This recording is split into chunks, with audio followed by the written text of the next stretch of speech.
So, establishing yourself as the expert in the space that you are in, uh, this is a topic that comes up often, not just for myself, but to Nancy as well.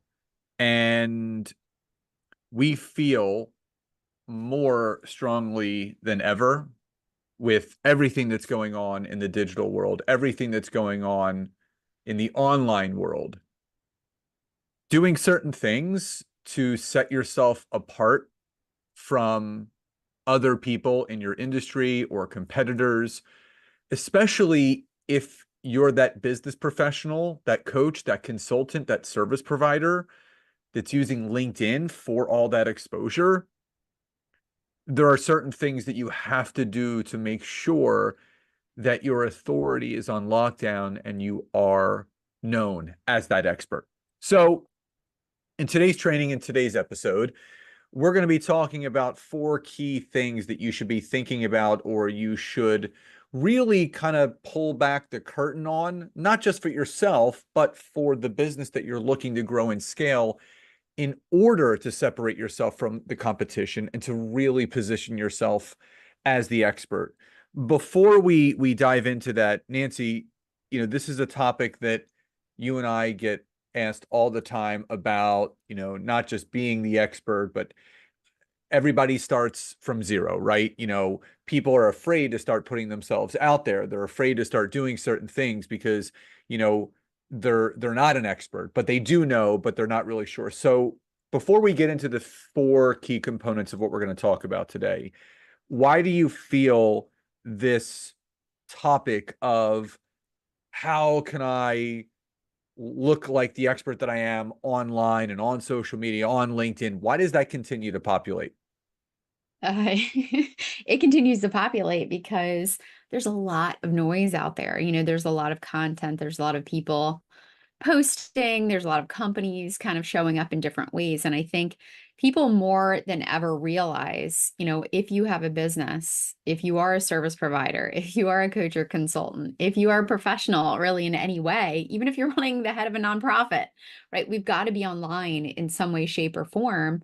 And it's inevitable. And, it all comes down to really harnessing and honing in on building our personal brand and deciding what we want to stand for and what we want to be that person, that really bubbles to the top and showcases, all the things that you can help people do. And so it's kind of, like I said, it's inevitable. And people are really wondering now, okay, well, what's the right way to do it? How can I really set myself apart? Because there is a lot of noise. Well, if someone was to say to you, what does being a business authority really mean in the first place? Because I think there's a lot of um, cliches and there's a lot of titles kind of being thrown out there. And I think being a business authority is one of them. So how can you clarify to the audience what that actually means? Okay, I'm going to put this kind of blunt. There are a lot of people right now with squirrel brain, and there are a lot of people who are all over the place with their messaging and what they stand for and things that they care about.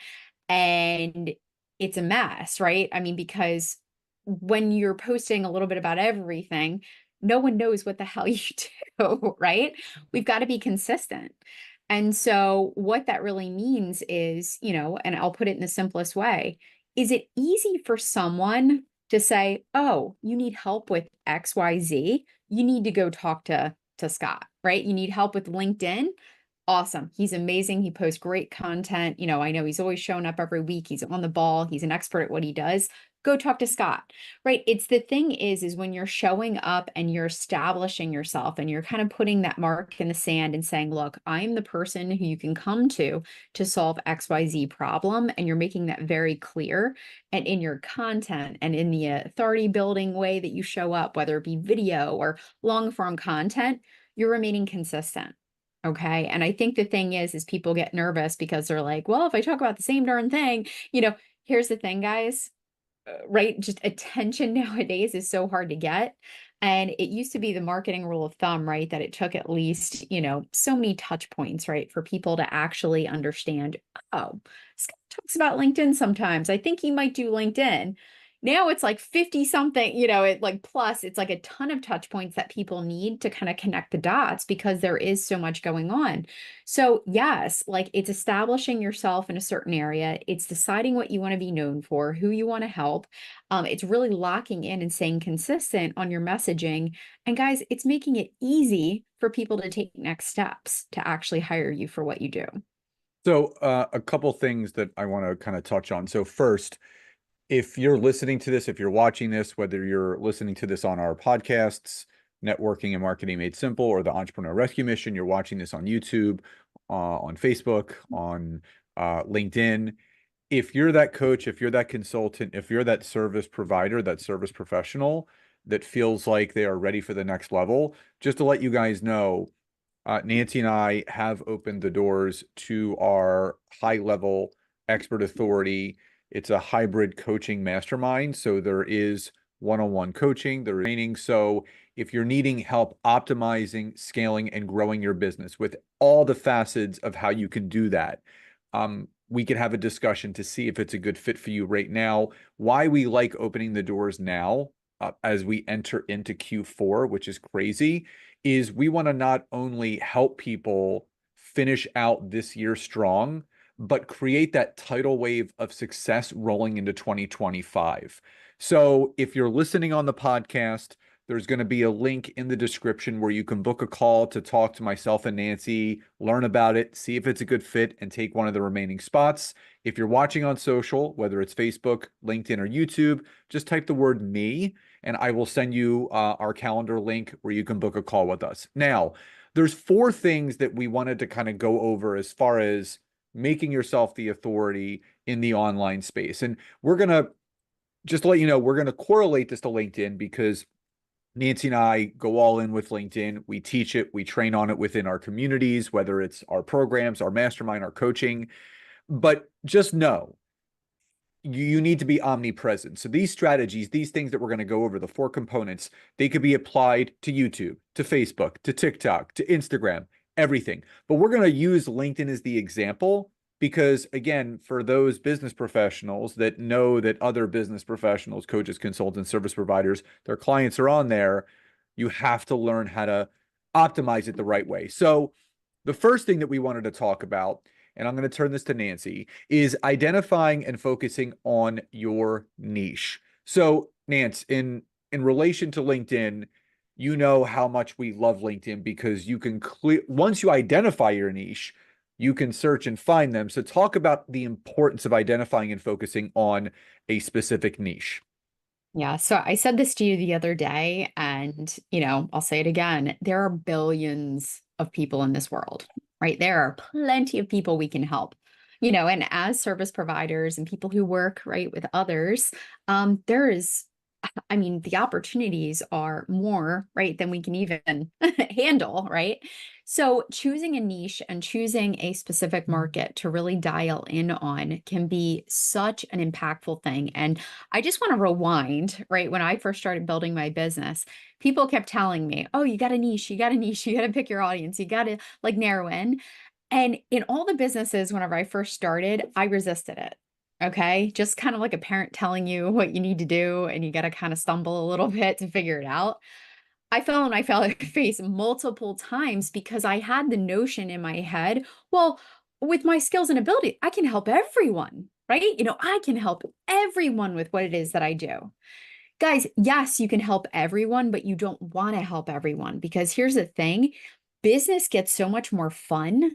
You get to be so much more of an expert, in a certain, specific niche and helping a certain target audience because things start to connect and things start to get way scalable when you're able to formulate, frameworks and content and all kinds of things that are really going to resonate with the target audience. And guess what? Not only is narrowing down going to get you, more effective results, right? Because you are going to be talking directly to, these ideal clients that you want to work with. It really does make things so much simpler and so much more enjoyable. And I'll give you an example of this. So, with my agency, right, I have a social media content repurposing agency. When I first started out, I wanted to help everyone. Okay. Everyone under the sun. I'm like, you know what? We can help everyone with content.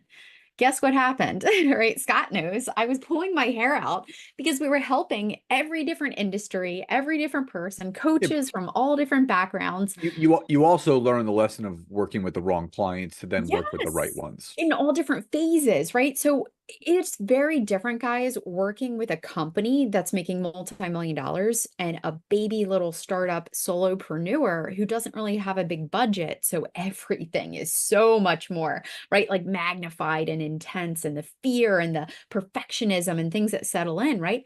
So I fell on my face multiple times, right? And I finally wised up, right? And I started to niche. Okay. And whenever I started to niche, you know who I picked? The people that I actually enjoyed working with, that were paying me on time, that were able to deliver what we needed so that we could be successful. And everything else got so much easier and better. We were able to grow our client base. We have a wonderful business partner now that we work with. We are really targeted. We actually work mostly with health insurance brokers. We're actually on a side leg just tapping into the nonprofit market. But again, by being super focused and niche, our team loves it because they're like, okay, great. It's the same types of businesses. They're looking for the same kinds of results, and the content is very similar. Okay. We're not going back to the drawing board, and we're not stressing ourselves and overworking trying to figure out every new and different business. So that's where I want you guys to really hone in. And if you want to be that expert, right, you want to be that authority, that person that this niche in this, market goes, oh, you know what? Nancy works with health insurance brokers, and I'm a health insurance broker in an agency. I really think I should work with her. I can't tell you how many times clients have actually said, I am so happy that you specialize in my niche and in my industry. It's such a pleasure because they don't have to sit there and explain all the different terms and all the different comments and all the different clients that they're looking for and the ways that they work with people. It is such a joy. So, identifying and focusing on your niche, guys, it is step one, right? Scott even says it, like, when you target and you identify who it is you're going to be marketing to and how you're going to work with them, when you update your LinkedIn profile, right, which is your, online billboard of saying, this is what I do and here's who I help, it becomes so much easier when you know who to connect with, right? You can plug into the routines, you know what kind of content to create. Everything else gets so much easier, and you usually start making more money. Okay. So, So yeah, in that example, just using, LinkedIn, because again, you do need to be connecting with the right people, and that's why there's a search engine here. So, that's why Nancy and I, we know that we serve business coaches and consultants the best. So if I was on LinkedIn and I wanted to build my network around the right type of connections that could lead to business, I would go into the search engine. I would search for business coaches, comic consultants, and then I would just go through the general filters that LinkedIn has. I would filter by people. I would then filter by second connections only, since I can then reach out to them. Then I would look through and, I came across someone that specializes in client acquisition for business coaches and consultants.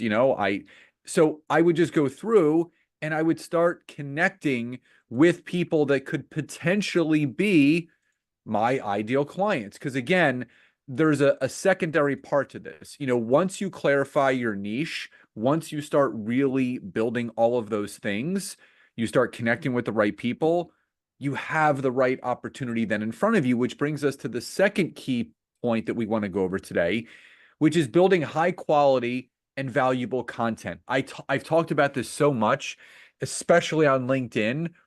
It's got the highest organic reach right now. And you don't want to put out just very general, just blah content.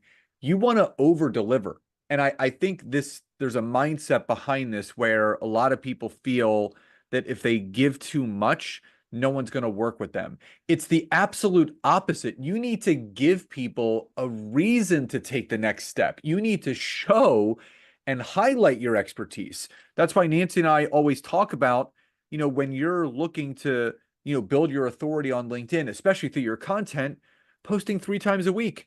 I've done episodes just on this, doing a short form or long form video on Monday, a market research poll on Wednesday to find out what problems your network is actually having that you can solve for.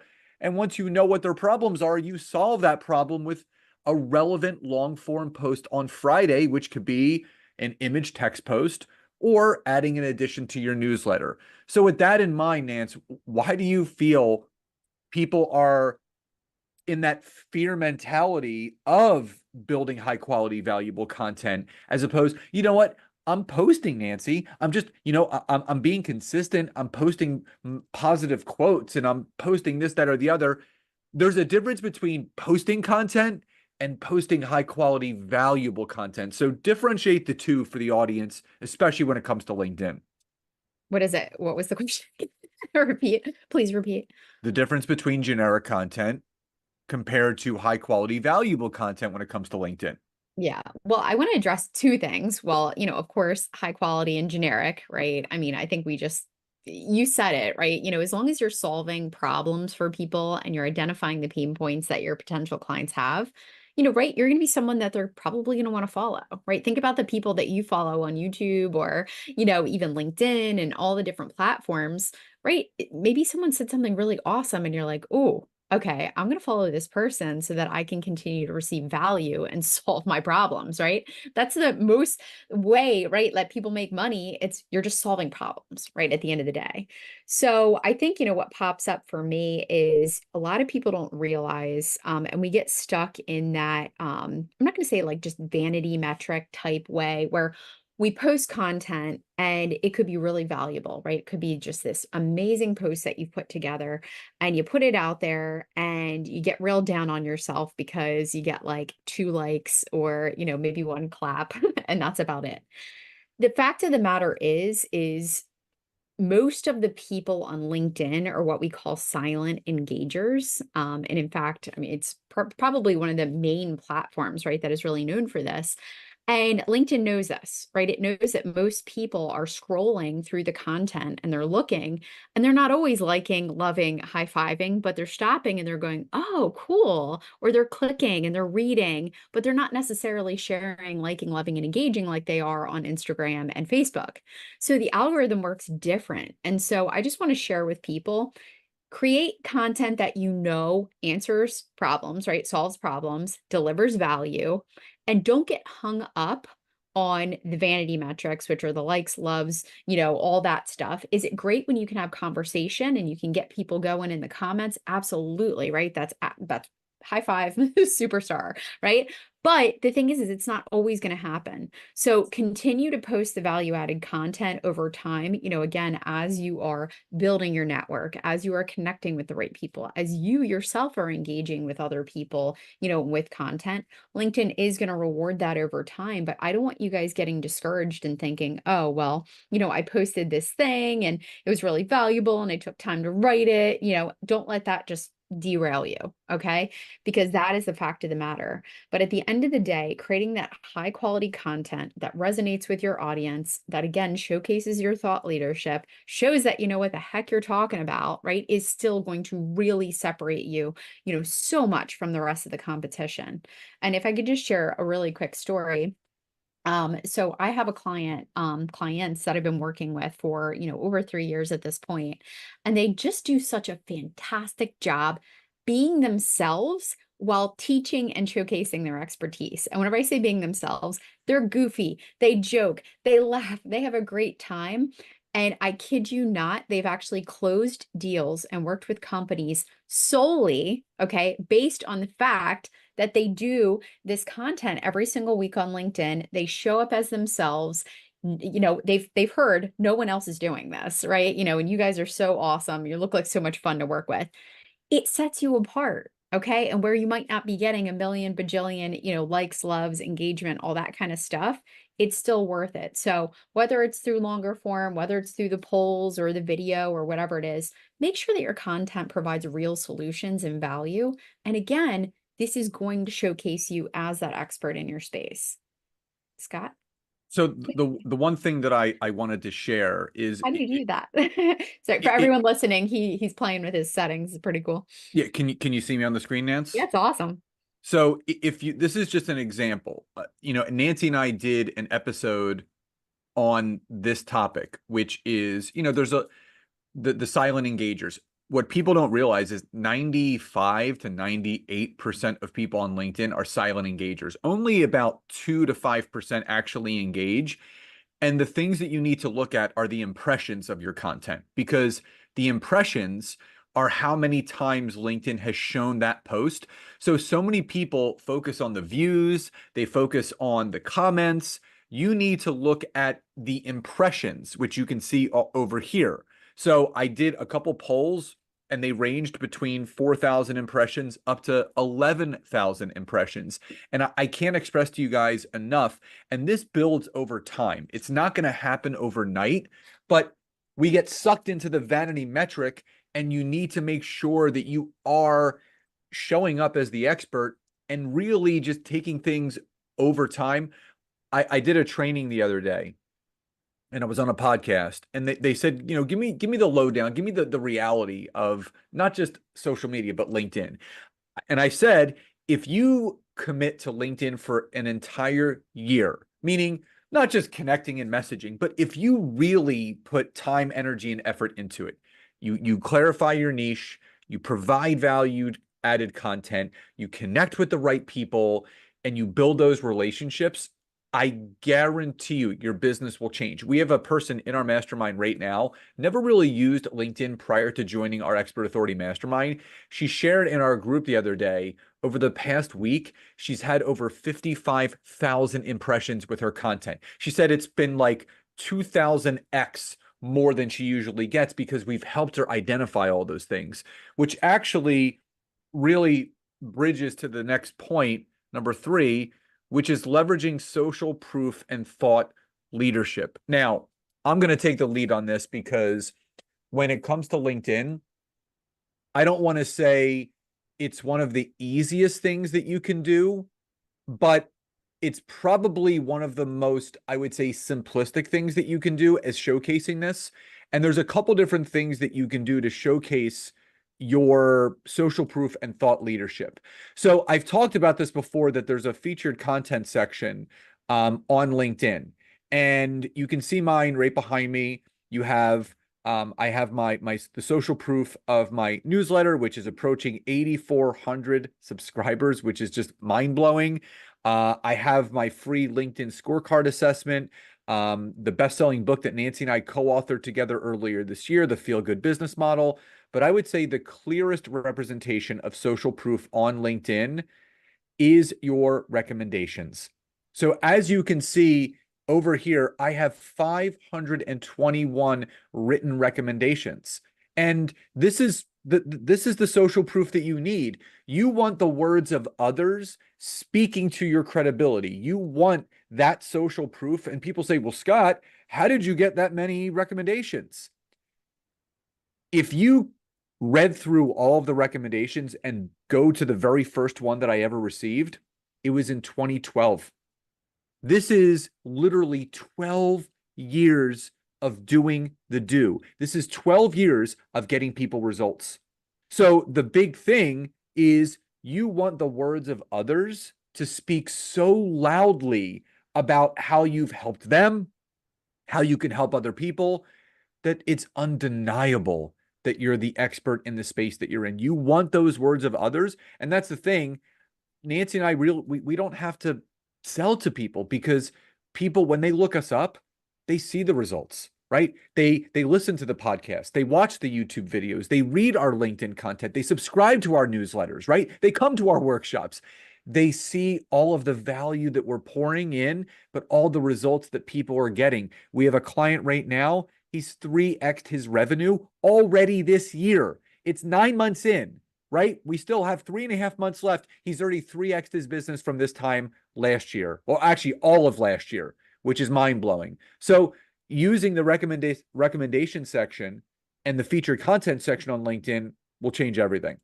Nance? Yeah. Well, I'll just throw it out there too. As someone who, obviously as I got the wheels going, Scott has helped me so much, right? In my own business, reminding me, Nancy, you're working with all these clients, are having such great experiences.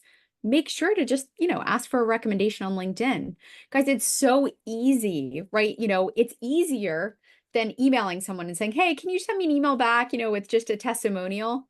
No, you can just literally connect with them on LinkedIn. Hey, I worked with you. Would you write me a recommendation? I'd be happy to write one back because, guys, recommendations go both ways, right? You can write one for a client that you worked with. You can say, "Yep, I, worked for them or whatever," and then you put it there. And then, of course, they can write one back. And it's a great way to synergistically, right, build each other's credibility and social proof. It really goes a long way because there are so many phony balonies out there, right? People who are saying, oh, I'm a XYZ expert, yet they literally have no experience. So social proof is huge. I mean, I don't know anyone else, Scott, who has over 500 LinkedIn recommendations. I mean, that is incredibly impressive. Thank you. So I mean, again, it is such a stamp of yes, like this person knows what they're doing. There are people backing them up. It's just everything. So again, really easy process and a routine. And honestly, like just on this, conversation that we're having right now, guys, it'll take 2 seconds after listening to this. Make it a point, write down a note, reach out to the last 3 people, 4 people that you've worked with and ask for a recommendation. Go do it today. Even 4, right up on your LinkedIn is awesome. It's better than none. Yeah, I mean, a simple goal is, reach out to 5 people a month and ask them for a recommendation. Yeah.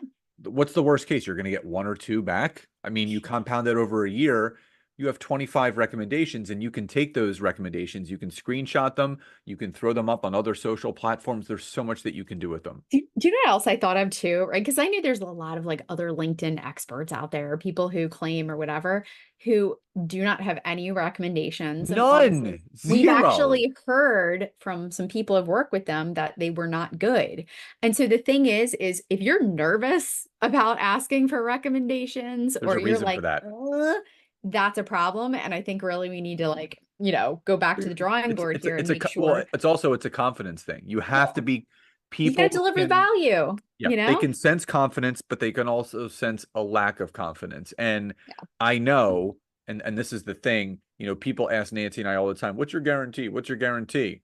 Well, we can guarantee that we're going to teach you and Yeah. show you exactly what you need to do, but you need to guarantee that you're going to commit to applying what you learn so you can actually see the results. Well, actually, just to throw in there, right? So, we used to in our mastermind program, obviously it's very close knit, right? This is the only container that we do what we do in this, where we're doing coaching and strategy and just offering the amount of, us as you get. Um, the thing is we have an application process. We don't want everyone in this program. We want people who are actually going to commit to their business. They're not just interested. Like, maybe I'll dabble. No, it's people who legitimately are committed and ready to take action. Scott and I talk about it every single day at breakfast. In fact, we are the biggest cheerleaders for our clients. We want you to be so successful. We talk about our clients. It's like you guys are like our kids, we're like, "Oh my gosh, I can't wait. I'm so excited, for them to build." The thing is you got to do the work, right? We can show you the way, we can give you the path, we can teach you all the things, but it's the people and you, right, who are really wanting to build their business, who are really committed and the ones who are going to take that action. Yep. So, number 4, right, of today to how to build authority is number 4 is optimize your online presence. Okay. Scott, do you mind if I jump into this one? Go right ahead.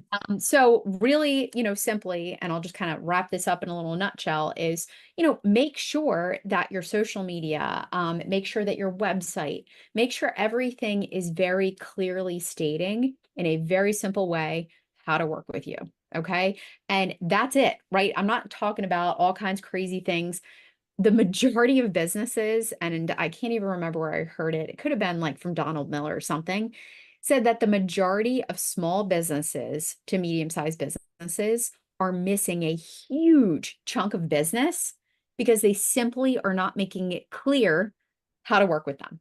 And that sounds so silly and so funny, but sometimes, guys, we get so deep inside the jar that we can't even see the label, right? And that's that old quote. It's like, I can't see the label from inside the jar. We are so in our business, we just think everyone knows exactly what we do, yet we forget to put our website link there. We forget to add, where people can go.